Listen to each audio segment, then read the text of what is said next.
é o nosso Você Alerta. Veja as últimas atualizações, os novos dados, tudo o que você precisa saber sobre o coronavírus no estado, no país e no mundo. Em Sergipe, a Secretaria de Estado da Saúde divulgou o boletim epidemiológico da Covid-19 com 69 casos e 6 novos óbitos. Assim, 83.863 pessoas já testaram positivo para o coronavírus e 2.178 morreram. Metade das mortes ocorreu em Aracaju.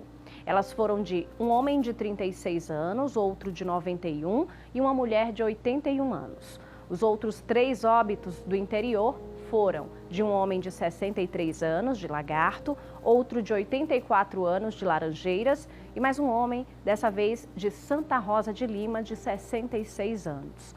Foram realizados 190.252 exames e 106.389 foram negativados. Até o momento, 75.573 pacientes já foram curados. Estão internados 194 pacientes, sendo 96 em leitos de UTI, 69 na rede pública e 27 na rede privada, e 98 em leitos clínicos, 79 na rede pública e 19 na rede privada. Estão em investigação mais 4 óbitos. Ainda aguardam resultado 614 exames que foram coletados. E no Brasil, o painel do Conselho Nacional de Secretários de Saúde aponta 5.409.854 casos confirmados e resultaram em 157.397 mortes. No mundo, são 43.514.000 casos diagnosticados e 1.159.000 mortes. Qualquer nova atualização sobre a pandemia do coronavírus, você confere aqui no nosso Você Alerta. E agora a gente continua a falar da Covid-19, mas dessa vez do pós-Covid. Depois de contrair o vírus, tem gente de todos os cantos falando de uma névoa cerebral. Uma perda de memória recente que faz com que alguns esqueçam, momentos aí capitais, como uma viagem ou até protocolos de rotina, como atividades diárias de trabalho, e tem gente que se sente altamente debilitada. Outras pessoas explicam que o sentimento é o de estar sob anestesia. Mas o que é esse espaço em branco na cabeça das pessoas? O que pode estar causando esses episódios da tal névoa cerebral? Para falar sobre esse assunto, a gente vai conversar por videochamada com a infectologista Mariela Comet. Doutora Mariela, boa tarde. Muito obrigada por aceitar o nosso convite para falar de um assunto tão importante quanto esse, A gente abordou aqui tratamentos, cuidados com a senhora, inclusive em vários momentos. E agora nós estamos aí com todas essas informações. O que é que tem, de novo? Qual é a explicação científica para essa névoa? O que é que significa? Boa tarde a todos os telespectadores. É um prazer, uma honra estar nesse programa com tamanha audiência com vocês, Jaqueline. Veja, antes a gente se preocupava apenas com os quadros agudos da Covid, ou seja, os pacientes que eram acometidos, que estavam com gravidade, que estavam sendo levados aos hospitais.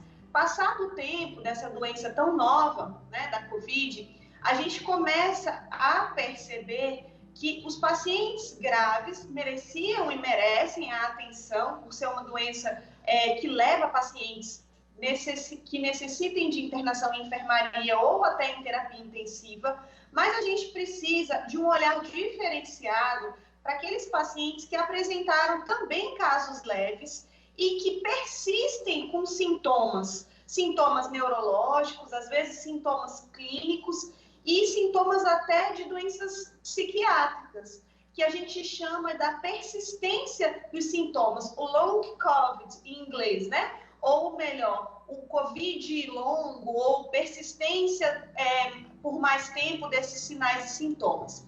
O que a gente percebe é que doenças virais que já eram estudadas podem causar no paciente uma debilidade inflamatória crônica e lesionar musculatura, lesionar células cerebrais. Então, por muito tempo, esse paciente pode ficar apresentando esses sintomas que você mesmo disse aí de depoimentos de pacientes. A sensação de que não se concentra mais, de que a memória não está como era antes, os pacientes não conseguem voltar para suas atividades laborais. Podem ter desenvolvimentos de quadros ansiosos por causa disso, estão ficando aí com doenças psiquiátricas necessitando de medicação controlada e até mesmo uma fadiga crônica, uma fraqueza generalizada que pode ser pelo processo inflamatório dos miócitos, das células musculares, causada aí por doença viral, que a COVID é uma delas. Doutora, existe alguma maneira, né, assim, que a gente possa identificar, as pessoas podem saber qual é a diferença entre o esquecimento comum e essa névoa que tem surgido no pós-Covid? A primeira coisa é você ter tido a Covid ou você ter passado por um período de doença aguda, que foi essa pandemia, mesmo que você não tenha tido o diagnóstico laboratorial da doença, mas você, após um período marcado, você começou a ter dificuldade de concentração, fadiga crônica, sensação de que está com esquecimento, acorda mais cansado do que dorme, não está conseguindo voltar para suas atividades, parece que o corpo está pesado, que você está sempre com a vontade de estar encostado em alguma coisa. Essas são as sensações que os pacientes referem. Então, primeiro, você tem que ter passado por um processo agudo, né? Alguém deve ter adoecido próximo, ou você ter tido contato com o SARS-CoV, né, o vírus causador da COVID. Agora, é muito importante uma avaliação médica, como você mesmo disse, para saber o que seria um sinal ou sintoma, por exemplo, no idoso de demência ou os sintomas da COVID prolongada. O que a gente tem visto é que pacientes jovens, eles vêm apresentando essas queixas, pacientes previamente rígidos, ou seja, paciente que não tinha queixa nenhuma, começa a apresentar essas queixas. Então, precisa de uma avaliação médica especializada. Às vezes, o paciente procura já direto um especialista, um neurologista, um psiquiatra. Se ele não souber ou precisar de uma triagem de doença infecto-contagiosa, encaminhar para o infectologista ou para o clínico geral, para poder saber e fazer essa investigação. A orientação é exatamente buscar um médico, né, assim que suspeitar que está com essa falta de memória. Agora, esse problema de memória não é a única sequela que a gente vê associada à Covid-19, infelizmente, não é, doutora?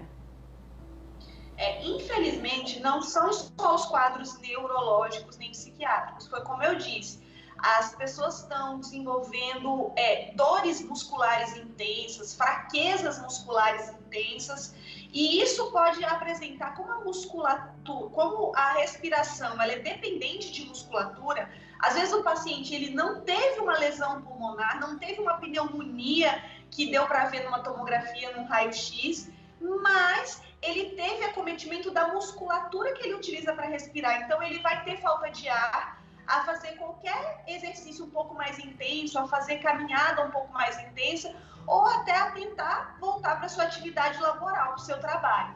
Então, muitos pacientes, eles têm sido taxados como preguiçosos, ou como, esse paciente ele quer atestado, e ele precisa de uma avaliação. Quando a gente faz uma avaliação, uma eletromiografia de superfície, um teste cardiopulmonar, a gente avalia esse paciente e vê que esse paciente tem uma disfunção, ou seja, uma alteração na musculatura ou no órgão atingido que justifique todas as queixas dele, que não são queixas meramente de um paciente que não quer voltar a trabalhar. Então, a gente precisa ter esse olhar e saber que isso existe, que esses pacientes não estão sozinhos, porque a maior parte deles chega ao consultório chorando, falando que ninguém acredita que ele tem tantas queixas, que aquilo está acontecendo de verdade. Eu imagino, né? Então, essas sequelas, todo o processo, né? A questão psicológica, então, é importante. E, infelizmente, a gente ainda se depara com essas situações das pessoas estarem julgando, né? É uma doença nova, ninguém sabe o pós-Covid, agora que a gente está conhecendo, esclarecendo aqui com a doutora Mariela. E é importante, né, a gente respeitar a dor do próximo, dizer que estamos juntos sempre, Doutora Mariela, quero agradecer pelos esclarecimentos, por essa entrevista. Muitíssimo obrigada e uma excelente tarde. Eu que agradeço. Boa tarde. E olha aí, gente, falamos com a doutora Mariela Comet, infectologista, ela que esteve bastante à frente aí, né, no período da Covid-19, esclarecendo agora esses problemas, né, que estão surgindo pós-Covid. Pois é, e a nossa luta continua. Eu falo para vocês sempre saírem, usem máscara, lava as mãos, usa álcool em gel, todos os cuidados que nós recomendamos do início e que eu estou fazendo, você também tem que fazer, tá bom? Para que a gente possa diminuir, porque a gente percebeu que está tendo aí, né, novamente um aumento nos casos. Então, gente, cada um fazendo sua parte vai facilitar com que a gente tenha controle maior aí desse momento tão difícil.